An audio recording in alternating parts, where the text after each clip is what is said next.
Ni Alec, na si McCoy na nalulunod. Ano daw? Akalain ni Alec na nalulunod si Kim. Uy, eto, feeling ko Siguro naman, oo. Dahil may pool nga naman sa bahay ni Kuya, nag-practice nga sila dito. Pero mukhang iba muna ang pinractice ni Elise at yan ay i-prank si McCoy. Ma-achieve kaya ito na Elise at masabi niya kay McCoy na, I pulled you! Out of sense.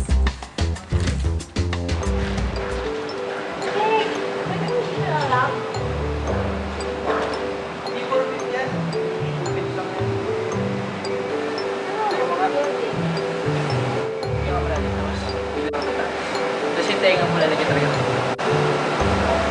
Sumuturan mo na kita? Naka! Lamig! Ikaw lumayo, baka malunod ka. Ako lulutang. Pero mag-floating na lang. Turuan kita mo ng puso mo.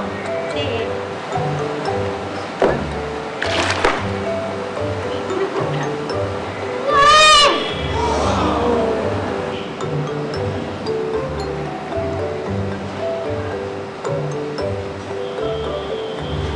Ay na. Okay na. Pabalik tayo. Ano naman? Okay na yun. Hindi ko pa mamaya. Ano nga?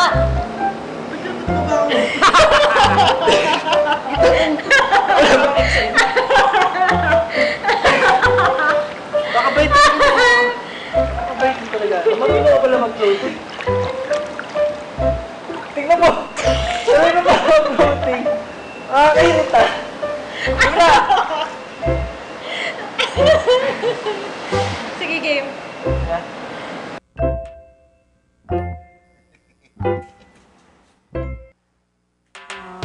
So wait, ibig sabihin talaga si Elise di talaga marunong mag-swimming or marunong siya? Marunong. Prinank lang niya. Napilita